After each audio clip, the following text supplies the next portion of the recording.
Shalom adik-adik, selamat sore, selamat berbakti kembali di dalam Bible Study for Kids. Pada hari ini kita akan kembali sama-sama belajar dengan satu tema, yaitu mencari Tuhan atau mencari roti. Wah, kelihatannya kok aneh ya. Kenapa kok Tuhan dibandingkan dengan roti ya? Tuhan itu bukan makanan gitu ya. Tapi kenapa kok dibandingkan dengan roti gitu ya? Kita akan membaca terlebih dahulu di dalam ayatnya, yaitu di dalam Yohanes 6 ayat yang ke-26. Mister baca kan? Yesus menjawab mereka, "Aku berkata kepadamu, sesungguhnya kamu mencari aku, bukan karena kamu telah melihat tanda-tanda, melainkan karena kamu telah makan roti dan kamu kenyang."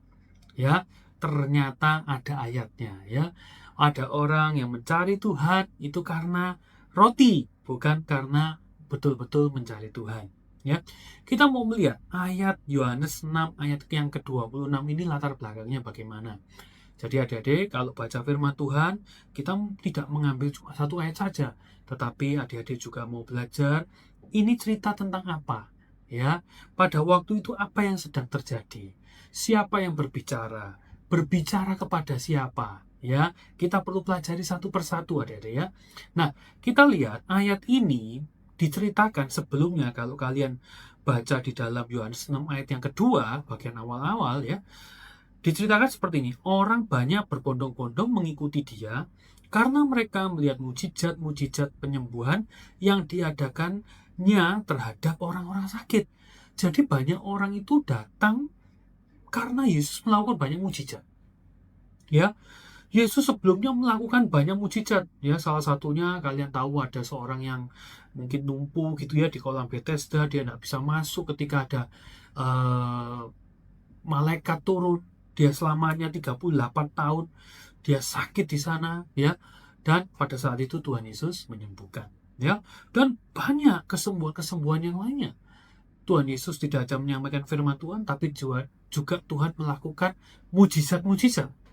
Ditambah lagi kalau kalian lihat di dalam Yohanes 6 tersebut, di dalam Yohanes 6 pasal yang pasal yang ke-1 sampai dengan yang seterusnya sampai dengan pasal yang ayat yang ke-15, di situ kalian akan melihat bahwa Yesus sedang memberi makan 5.000 orang laki-laki. 5.000 orang itu sangat banyak ya. Kita kalau lagi ada acara khusus ya, mempersiapkan snack konsumsi untuk mungkin sampai 1.000 orang ya, itu sulit, nggak gampang ya. Kita harus cari siapa yang bisa jual demikian banyak ya, nggak gampang. Tuhan Yesus di situ memberikan makan 5.000 orang laki-laki, belum termasuk anak-anak dan perempuan, hanya yang lakinya saja, karena zaman itu biasa dihitung yang laki yang terutama ya. Dan bagaimana Yesus memberikan makan mereka? Yaitu dengan hanya 5 roti dan 2 ikan yang dibawa oleh seorang anak kecil. Ya, itu suatu mujizat yang luar biasa. Dan ketika roti itu dipecahkan, ketika ikan itu dipecahkan dan mereka makan sampai kenyang ya, lalu dikumpulkan sisanya, ternyata sisanya 12 bakul. Satu bakul itu adalah suatu tempat, suatu keranjang yang besar, bukan cuma seperti kresek ya, tapi keranjang yang cukup besar ya. Dan di situ kita melihat mereka melihat bahwa Yesus itu selain dapat menyembuhkan orang sakit, dapat mungkin mengusir setan, Tuhan Yesus itu ternyata juga dapat memberi makan. Nah, adik-adik, mujizat-mujizat yang dilakukan oleh Yesus ini jelas itu akan menarik perhatian orang, apalagi di dalam zaman itu, adik-adik ya. Di dalam zaman itu kesehatan kedokteran itu belum maju. Banyak orang sakit yang akhirnya mati. Banyak yang menderita karena sakitnya tidak sembuh-sembuh karena tidak ada obatnya zaman dulu. Dan juga banyak orang yang miskin ya. Apalagi pada saat itu orang Israel, orang Yehuda sedang dijajah oleh bangsa Romawi. Mereka tidak dalam keadaan bebas ya. Dan Yesus menunjukkan sebuah mujizat-mujizat yang menjawab kebutuhan mereka ya. Dia dapat menyembuhkan, Dia dapat memenuhi kebutuhan mereka, makanan mereka. Mereka mungkin juga sudah membayangkan kalau Yesus ini ya berada terus bersama dengan mereka. Yesus ini bisa memenuhi kebutuhan mereka. Mereka mungkin tidak perlu kerja lagi, mereka bisa makan. Tidak perlu pusing. Kalau sakit tinggal dibawa kepada Yesus. Yesus pasti akan menyembuhkan. Ya, mereka berharap bahwa Yesus itu menjadi sumber penolong bagi mereka. Bahkan pada akhirnya, kalau kita lihat di dalam Yohanes 6 ayat 15, di situ dikatakan bahwa mereka ingin bahkan menjadikan Yesus sebagai raja. Raja orang Yehuda yang pada akhirnya akan menjawab kebutuhan mereka juga, yaitu mereka yang tertindas, yang dijajah oleh Romawi, mereka bisa bebas. Yesus ini diharapkan bisa menjadi pemimpin yang luar biasa yang akan memimpin mereka keluar dari penjajahan bangsa Romawi. Tapi apa yang dikatakan di dalam Yohanes 6 ayat 15, karena Yesus tahu bahwa mereka hendak datang dan hendak membawa dia dengan paksa untuk menjadikan dia raja, ia menyingkir pula ke gunung seorang diri. Yesus kabur, ya. Yesus tidak mau untuk menjadi raja mereka, ya. Mungkin sebagian dari kalian melihat ayat ini kok aneh gitu ya. Aneh ya. Tapi kita akan lihat, ternyata Tuhan itu tidak suka menyingkir karena motivasi mereka itu salah. Motivasi mereka ketemu Yesus, mencari Yesus itu adalah untuk menjadikan dia sebagai raja. Dan itu motivasi yang tidak disukai oleh Tuhan Yesus. Tidak cocok dengan hati dan pemikiran Tuhan Yesus. Selanjutnya, kalau kita lihat, setelah Yesus menyingkir ke gunung seorang diri, ya, ternyata kemudian murid-muridnya berlayar ke Kapernaum. Dan mereka tahu juga Yesus ikut ke Kapernaum, gitu ya. Mereka nggak putus asa, ya. Mereka kemudian apa? Berusaha mengejar Yesus. Mereka tahu Yesus ke Kapernaum, mereka ikut, ya. Mereka menyeberang dengan perahu, menyeberang ke Kapernaum, ya. Di dalam Yohanes 6 ayat 24 dikatakan, ketika orang banyak melihat bahwa Yesus tidak ada di situ dan murid-muridnya juga tidak, mereka naik ke perahu-perahu itu lalu berangkat ke Kapernaum untuk mencari Yesus. Perlu digarisbawahi ya, mereka berusaha untuk mencari Yesus. Mereka berusaha untuk apa? Nanti kita akan lihat.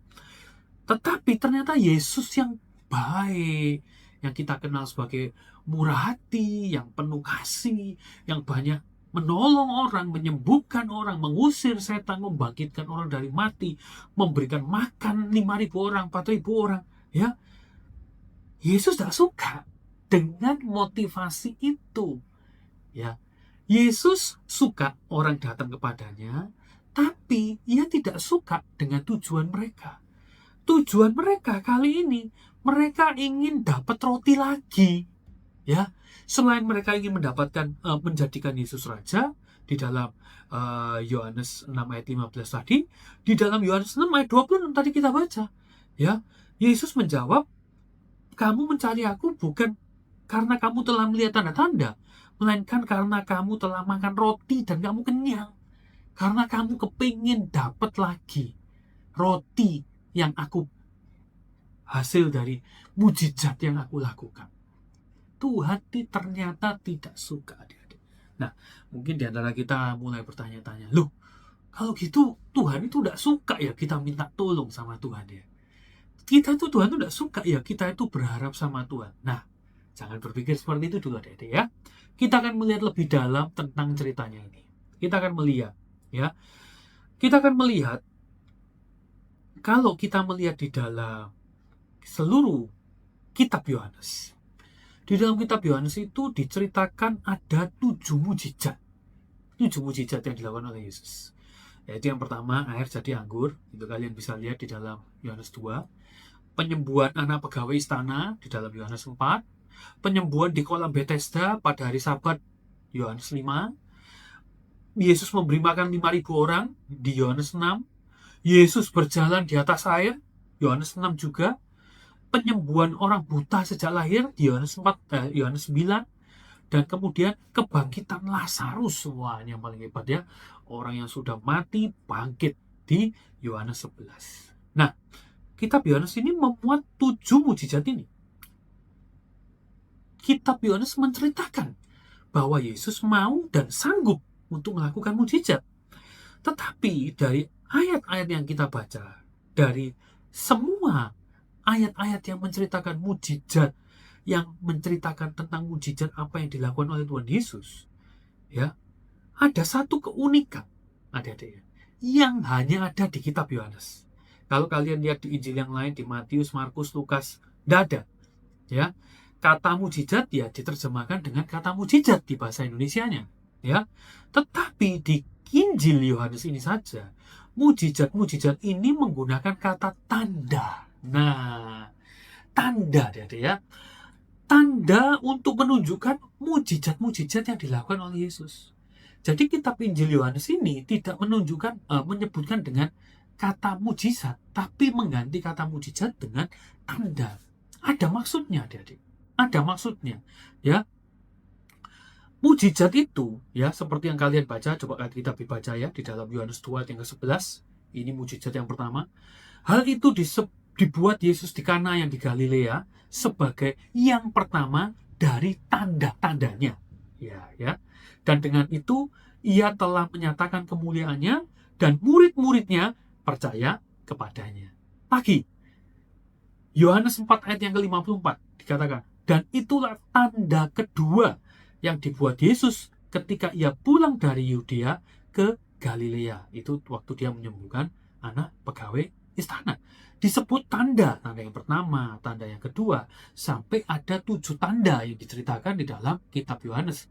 Ya, memang pada keseluruhannya kalau kita lihat dari Injil-Injil yang lainnya, lebih dari 7 mujizat yang dilakukan oleh Tuhan Yesus. Tapi kita mau melihat kata tanda ini, ya, karena Tuhan mengatakan di dalam Yohanes 6 ayat 26 itu, aku berkata kepadamu, sungguhnya kamu mencari aku bukan karena kamu telah melihat tanda.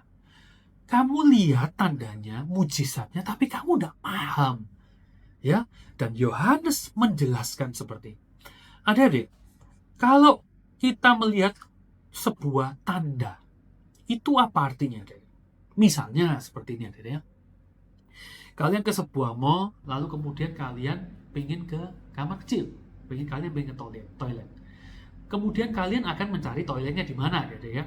Lalu kalian ketika jalan, kalian lihat ada tulisan di dinding, toilet arah ke sana. Ya. Ketika kalian melihat kata toilet di situ, apa yang kalian lakukan? Kalian akan berhenti di situ, di bawah tanda itu, dan kencing di bawah tanda itu, atau kalian pergi ke tempat yang ditujukan oleh tanda toilet tadi. Yang mana? Yang pertama atau yang kedua? Tentunya kalau kita normal, kita akan pilih yang kedua. Kita tidak akan kencing di kata tanda itu, karena itu hanya menunjukkan toiletnya di mana. Dia bukan toilet, dia hanya tanda. Toiletnya di mana? Di sana. Kita akan kemana? Ke sana. Kita akan menuju ke toilet di sana. Tujuan utama kita bukan tulisan toilet ini, tapi tujuan utama kita adalah toilet yang ditunjukkan oleh tanda ini. Toiletnya di mana? Di sebelah sana. Nah, adik-adik, kita perlu mengerti, ya, bahwa ketika Yesus menunjukkan sebuah mujizat, itu bukan menjadi tujuan utama. Kesembuhan yang dilakukan oleh Yesus, air yang menjadi anggur di pernikahan di Kana, itu cuma tanda. Bukan itu yang kita harapkan, bukan itu tujuan utama kita. Tapi ini menjadi tanda. Tanda apa? Kita mau baca di dalam Yohanes 20 ayat 30 sampai 31. Yohanes 20 ini pasal-pasal terakhir, bagian-bagian terakhir dari kitab Yohanes. Yohanes menyimpulkan, Yohanes menceritakan apa maksudnya kata tanda yang dipakai untuk setiap mujizat yang dilakukan oleh Yesus ini. Ya, bisa bacakan Yohanes 20 ayat 30 sampai 31. Memang masih banyak tanda lain yang dibuat Yesus di depan mata murid-muridnya yang tidak tercatat dalam kitab ini. Tetapi semua yang tercantum di sini telah dicatat supaya kamu percaya bahwa Yesuslah Mesias, Anak Allah, dan supaya kamu oleh imanmu memperoleh hidup dalam namanya. Jadi tanda-tanda itu dicatat. Yesus mengadakan kesembuhan, Yesus memberi makan 5.000 orang. Supaya apa? Supaya kalian supaya Mister dan semua orang Kristen di dunia ini percaya bahwa Yesus itu Mesias. Ya, kalau dia adalah Allah. Allah itu melakukan sesuatu yang tidak bisa dilakukan manusia.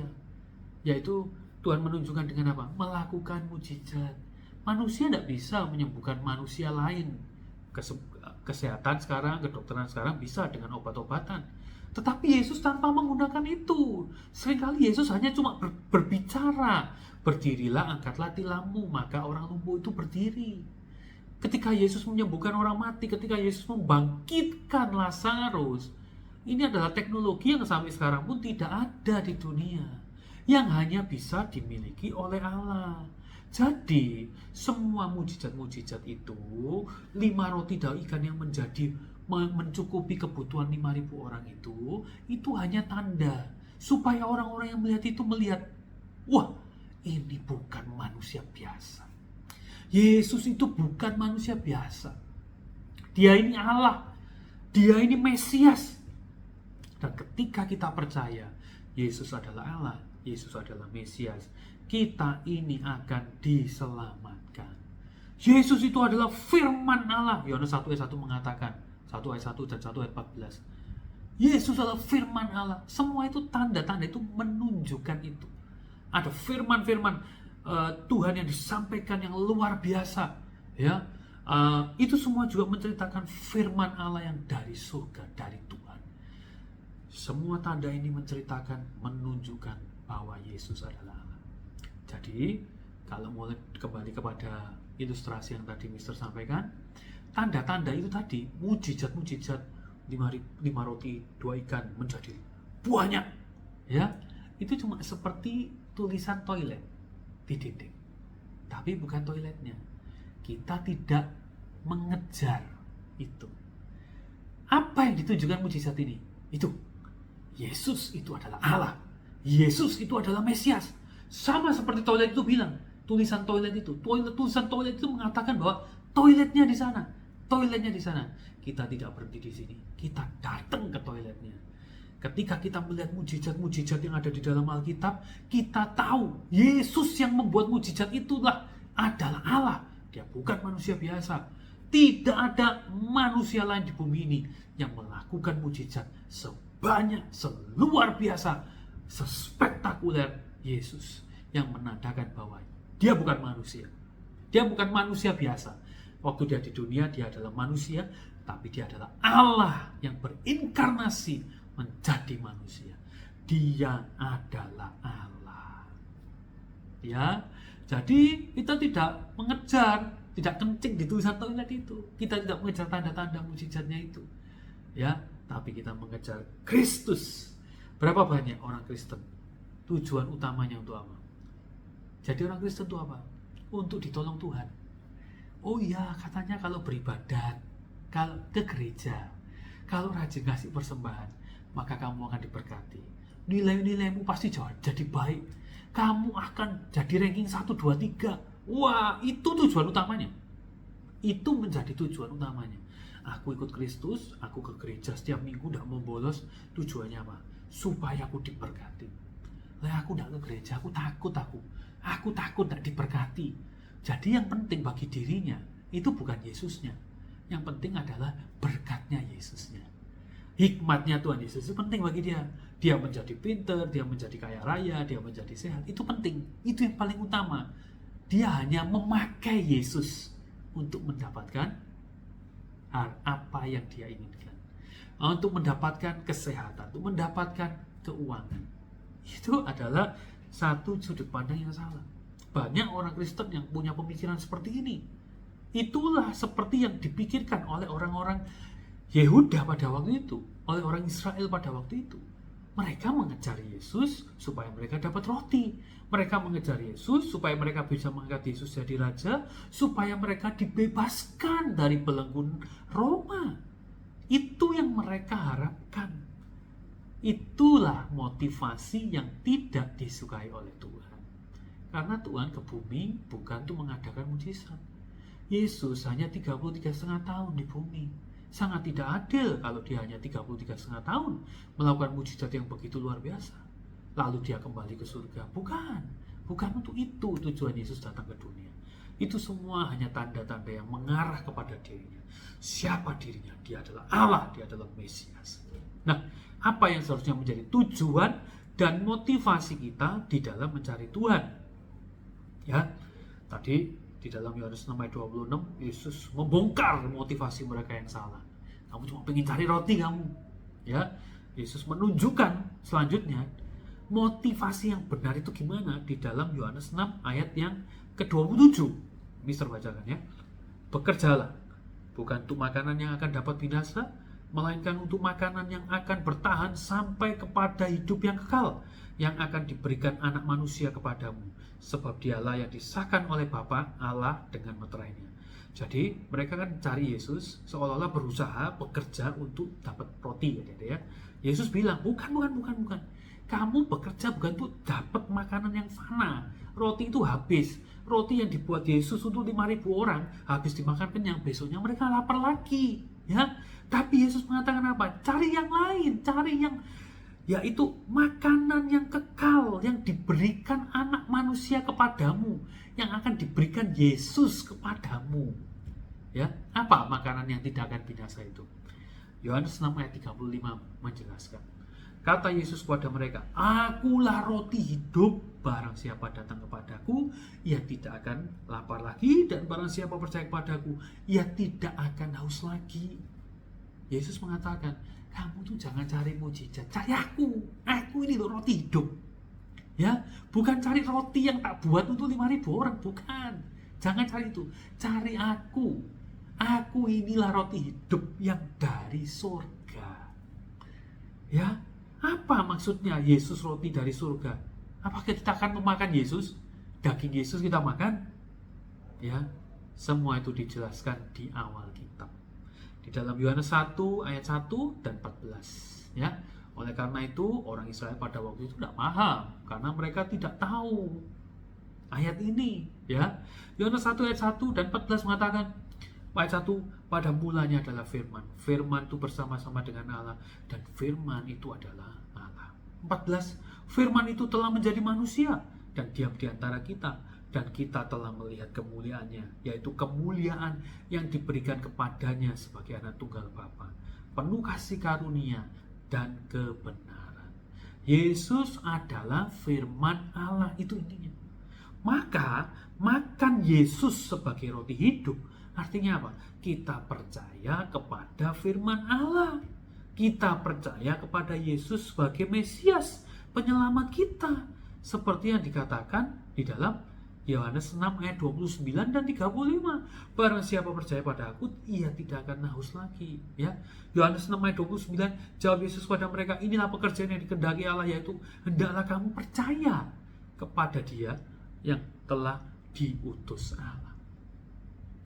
Jadi, ketika kita mengejar Yesus, ya, apa yang harus kita kejar?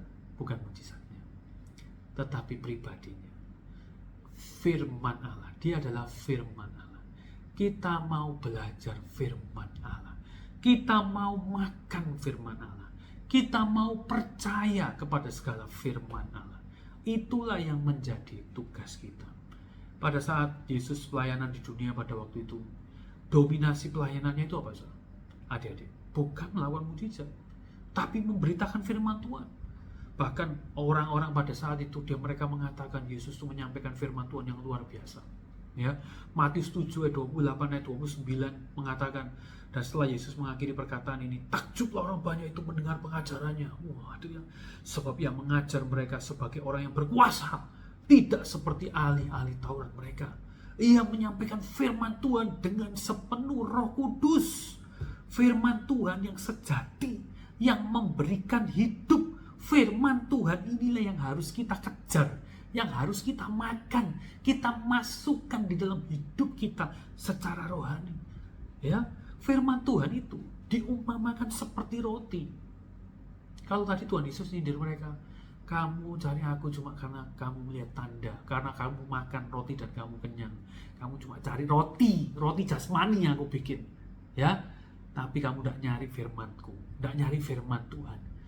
Adik-adik, orang kalau nyari makan itu kerja itu tidak bisa seminggu sekali, adik-adik. Setiap hari ngotot, ya. Dan firman Tuhan itu disetarakan dengan roti. Kalau roti itu membuat kita hidup, ya.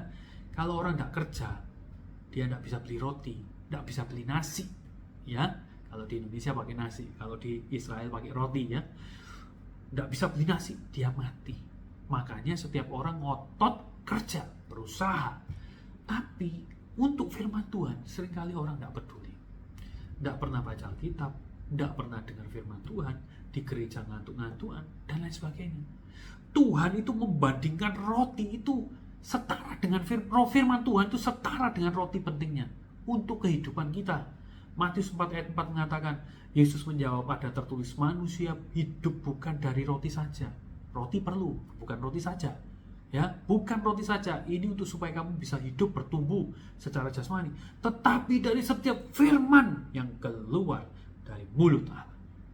Ini setara.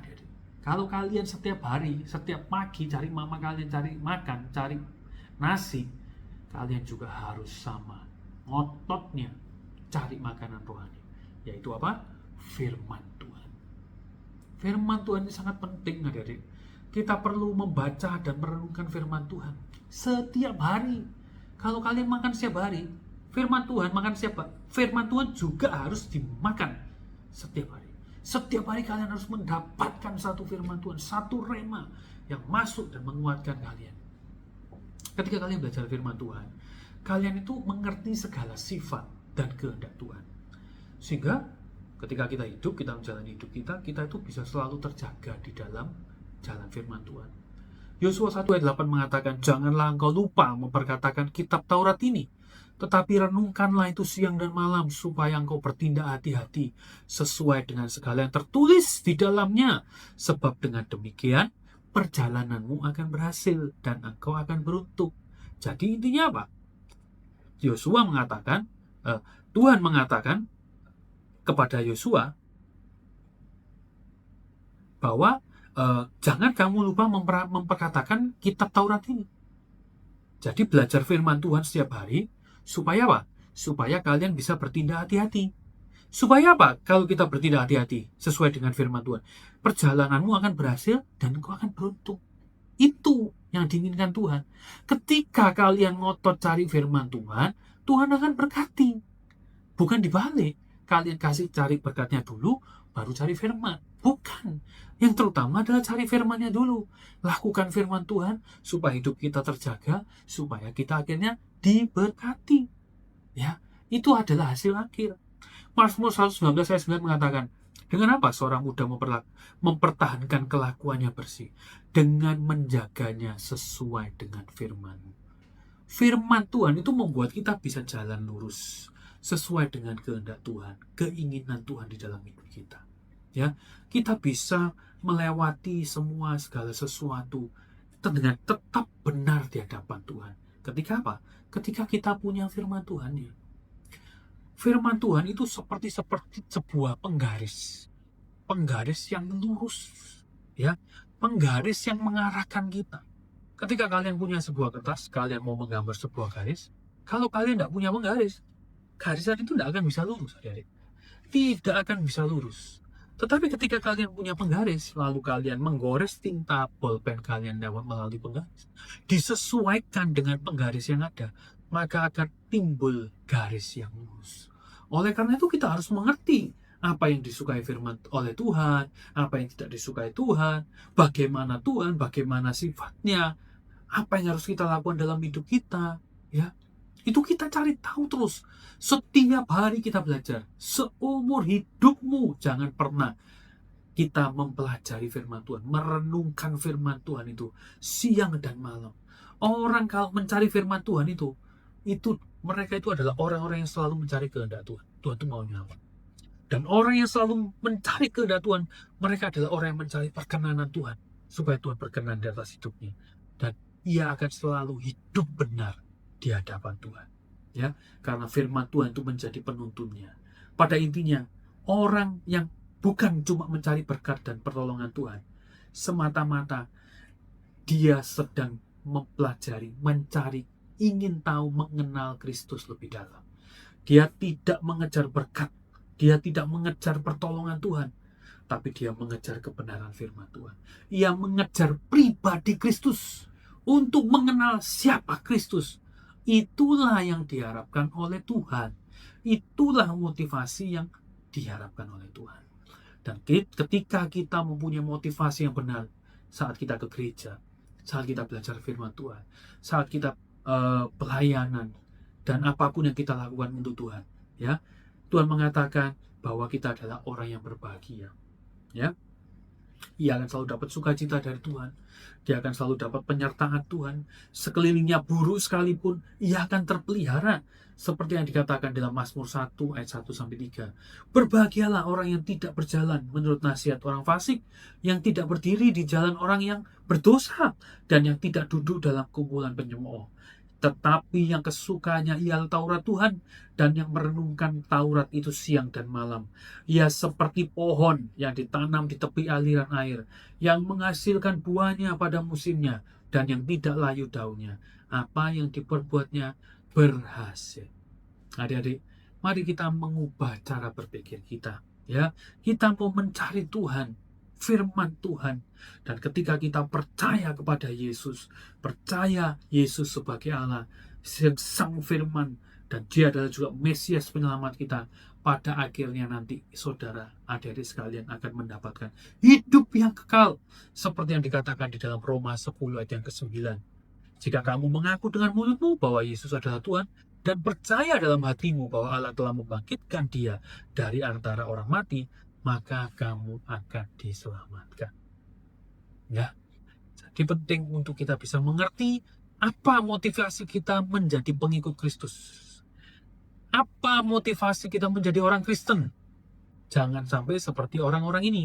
Kita akan melihat apa yang terjadi ketika seseorang hanya mengejar mujizat Tuhan. Pertolongan Tuhan itu yang menjadi yang paling utama. Apa yang terjadi? Mereka tidak akan tahan terhadap firman Tuhan, lalu mereka akan menolaknya. Dan pada akhirnya mereka akan meninggalkan imannya. Mereka akan meninggalkan Tuhan. Kita baca di dalam Yohanes 6 tadi, ayat yang terakhir, 41. Mister bacakan. Yohanes 6 ayat 41, maka bersungut-sungutlah orang Yahudi tentang dia, karena ia telah mengatakan, akulah roti yang telah turun dari surga. 42, kata mereka, bukankah ia ini Yesus anak Yusuf, yang ibu bapaknya kita kenal? Bagaimana ia dapat berkata, aku telah turun dari surga? Firman Tuhan itu tidak bisa masuk kalau kita cuma memikirkan apa yang cocok bagi kita, apa yang kita inginkan, apa kehendak kita, bukan kehendak Tuhan, bukan keinginan Tuhan. Kita peduli dengan keinginan Tuhan. Kita cuma mikir apa untuk aku, apa yang untuk aku, ya, apa yang cocok, yang sesuai dengan pikiranku. Maka kita akan menolak firman Tuhan. Sama ketika seorang muda yang kaya raya yang bertemu dengan Tuhan Yesus yang mengatakan, aku sudah melakukan semua perintah itu. Lalu Yesus mengeluarkan sebuah firman Tuhan, ya. Dan dengan firman Tuhan itu, orang muda yang kelihatannya baik ini tadi justru meninggalkan Tuhan. Kita baca di dalam Lukas 18 ayat 22-23. Mendengar orang muda itu mengatakan bahwa dia sudah melakukan segala perintah Tuhan, ya. Yesus berkata kepadanya, masih tinggal satu hal lagi yang harus kau lakukan. Jualah segala yang kau miliki dan bagi-bagikanlah itu kepada orang-orang miskin. Maka engkau akan beroleh harta di surga. Kemudian datanglah kemari dan ikutlah aku. Lah, responnya orang muda ini 23, ketika orang itu mendengar perkataan itu, ia menjadi amat sedih sebab ia sangat kaya. Hatinya menolak firman yang disampaikan Tuhan Yesus. Ketika motivasi seseorang ikut Tuhan untuk jadi kaya, untuk diberkati, untuk ditolong, tujuan utamanya itu, maka ketika dia mendengarkan firman Tuhan seperti ini, dia nggak akan bisa terima. Di dalam firman Tuhan akan ada muncul banyak ayat-ayat yang mungkin secara logika sulit diterima oleh manusia. Kalau seseorang memang mencari Tuhan, mengikut Kristus, karena ingin hidup berkenan di hadapan Kristus, ingin menyenangkan hati Tuhan, mengejar firman Tuhan, mengejar untuk menjadi semakin hari semakin serupa dengan firman Tuhan, dengan apa yang disampaikan firman Tuhan, serupa dengan Kristus. Ya, kalau seseorang bisa mempunyai motivasi yang benar seperti ini, dia akan bisa menerima segala firman Tuhan yang mungkin terasa keras, yang terasa tidak masuk akal, dilakukan manusia. Disuruh mengampuni, orang sudah menyakiti kita kok disuruh mengampuni. Kita mau. Kita disuruh untuk memberikan harta kita, kita mau. Tapi kalau tujuannya yang lain, tujuannya adalah untuk menjadi kaya, tujuannya adalah untuk memuaskan kehendaknya sendiri, maka dia akan tidak kuat, dia akan meninggalkan Tuhan. Ya, karena kita perlu tahu adik-adik, Tuhan itu tidak selalu menuruti menjawab doa manusia seperti yang diharapkan orang-orang itu. Ya, kadang ketika kita berdoa, kita minta sesuatu, Tuhan bilang ya, langsung dijawab. Tuhan langsung memberikan jawabannya. Ada kalanya ketika kita berdoa, kita disuruh nunggu sama Tuhan. Jawaban doa itu mungkin 1 bulan lagi, mungkin 1 tahun lagi. Ada orang-orang yang mungkin sudah puluhan tahun kemudian baru dia dijawab doanya. Ada juga kalanya Tuhan mengatakan tidak kepada doa kita. Tuhan tidak mau dengar doa kita. Seperti yang dilakukan oleh orang-orang yang mengejar Yesus ini. Mereka datang kepada Yesus, mereka ngotot, mereka naik perahu menyeberang ke Kapernaum, seolah-olah mereka tulus. Tetapi ketika mereka datang kepada Tuhan, Tuhan menolak. Karena apa? Karena mereka minta sama Tuhan, mereka berharap sama Tuhan hanya untuk melampiaskan hawa nafsu mereka. Yohanes 4 ayat 3 mengatakan, kamu berdoa juga, tapi kamu tidak menerima apa-apa. Karena kamu salah berdoa, sebab yang kamu minta itu hendak kamu habiskan untuk memuaskan hawa nafsumu. Apa yang mereka lakukan? Untuk memuaskan hawa nafsu mereka. Untuk makanan, untuk kebebasan, dan lain sebagainya. Bukan itu yang Tuhan inginkan. Tuhan ingin kita itu datang kepada Tuhan untuk mencari Tuhan, mencari hadiratnya. Itulah yang menjadi motivasi yang terutama di dalam kita menjadi seorang Kristen. Kesimpulannya, adik-adik, biarlah Tuhan dan segala kehendaknya itu menjadi yang nomor 1 di dalam hidup kita. Kita mencari kehendak Tuhan, kita mencari firman Tuhan, kita mencari wajah Tuhan, kita mencari hadirat Tuhan, itu yang nomor 1 dalam hidup kita. Kita boleh dapat berkat, kita boleh tidak dapat berkat, kita boleh ditolong Tuhan, kita boleh tidak ditolong Tuhan. Itu terserah kepada Tuhan.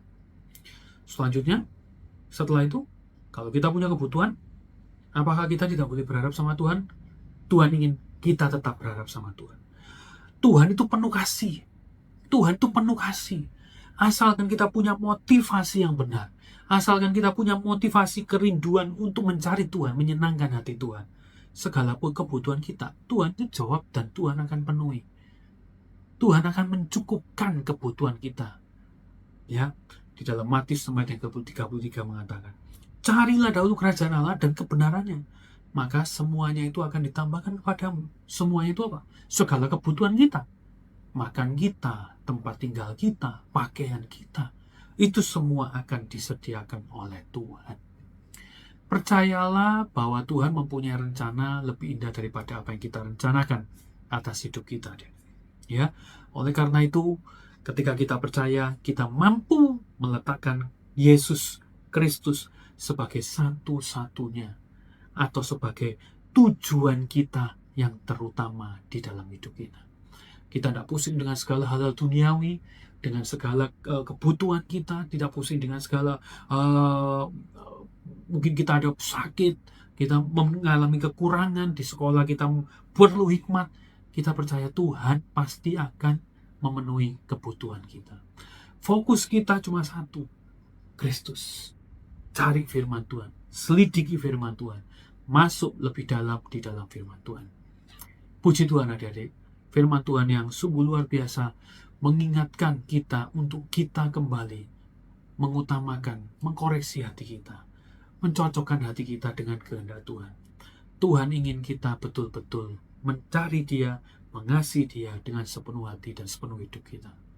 Mari kita akan tutup Bible Study for Kids pada hari ini di dalam doa. Terima kasih Tuhan untuk segala firman Tuhan yang sudah Engkau sampaikan Tuhan, yang sudah boleh kami dengar Tuhan. Biar setiap anak-anak-Mu Tuhan, mulai dari masa muda kami boleh terus tahu apa yang kami kejar. Hanya Engkau Tuhan, hanya firman-Mu Tuhan. Pengenalan, pertumbuhan akan pengenalan akan Engkau Tuhan. Itu yang menjadi terutama di dalam hidup kami. Terima kasih Tuhan, biar firman Tuhan ini tidak hanya menjadi pengetahuan, tetapi masuk di dalam hati kami, bertumbuh dalam hati kami, mendorong kami untuk semakin mencintai Engkau, mencintai segala firman-Mu. Terima kasih Tuhan, terima kasih. Kami serahkan semuanya ke dalam tangan-Mu, setiap anak-anak-Mu, di dalam sekolah mereka, di dalam keluarga mereka, dalam pergaulan mereka. Kau berkati Tuhan. Orang tua mereka Engkau berkati, kesehatan mereka Engkau berkati Tuhan. Terima kasih. Di dalam nama Tuhan Yesus kami berdoa. Amin. Puji Tuhan. Sampai ketemu kembali di Bible Study for Kids minggu yang akan datang. Bye-bye.